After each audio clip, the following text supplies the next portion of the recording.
Hello বন্ধুরা, আশা করি তোমরা সবাই ভালো আছো। তোমাদের প্রত্যেককে আমার চ্যানেলটিতে স্বাগত জানাই। তো বন্ধুরা, আজকের আমার এই ভিডিওটিতে তোমাদের জন্যে কিছু ইন্টারেস্টেড থিংস নিয়ে এসেছি। কিছু নতুন বিষয় যেগুলো আমাদের জানা দরকার। আমরা আমাদের চারিপাশে অনেক রকমের বার্ডস দেখতে পাই, আর সেই বার্ডসগুলো অনেক রকমের হয়। কোনোগুলো উড়তে পারে না, কোনোগুলো উড়তে পারে, তাই তো, দেখতে আলাদা। তো আমরা আজকে সেই বার্ডসগুলোকে দেখব। তোমরা এখানে অনেক রকম পিকচার্স দেখতে পাচ্ছ। দেখো, আমরা এখানে যে বার্ডসগুলোকে দেখতে পাচ্ছি, এই বার্ডসগুলো উড়তে পারে না। Birds that cannot fly. Cannot fly মানে এরা ফ্লাই করতে মানে উড়তে পারে না, এরা ল্যান্ডের ওপরে থাকে। তাহলে বার্ডসগুলোর নাম কি দেখি আমরা। ফার্স্ট বার্ডটার নাম হলো এমো। এমো, ওকে, ইমো বার্ড।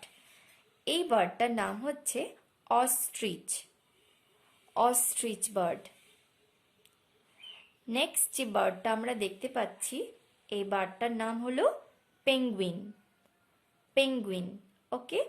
তাহলে এখানে আমরা যে বার্ডসগুলো দেখতে পাচ্ছি, এই বার্ডসগুলো ফ্লাই করতে পারে না, বাট এরা খুব তাড়াতাড়ি হাঁটতে পারে, এরা খুব তাড়াতাড়ি ছুটতে পারে। যেমন এমো, অস্ট্রিচ, পেঙ্গুইনস, এরা খুব তাড়াতাড়ি হাঁটতে পারে এবং সাঁতারও কাটতে পারে।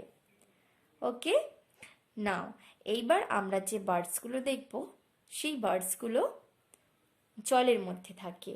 তাহলে দেখি।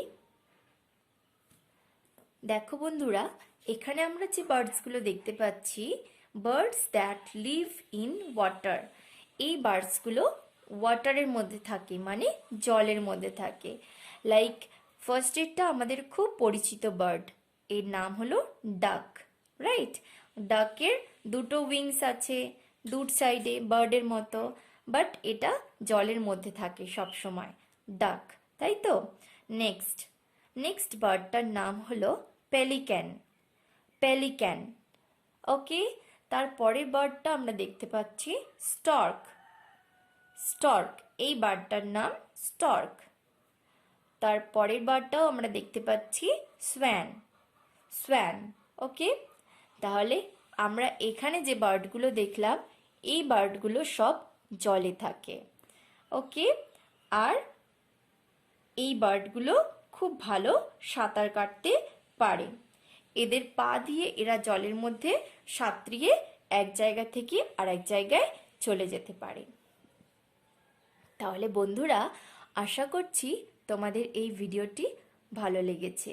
যদি ভালো লেগে থাকে তাহলে ভিডিওটিকে লাইক এবং শেয়ার করবে এবং সাবস্ক্রাইব করবে আমার চ্যানেলটিকেও, ও সঙ্গে বেল আইকনটিকেও প্রেস করে দিবে, যাতে আমার চ্যানেলের সমস্ত তথ্য তোমরা সরাসরি পেয়ে থাকো। ধন্যবাদ সবাইকে।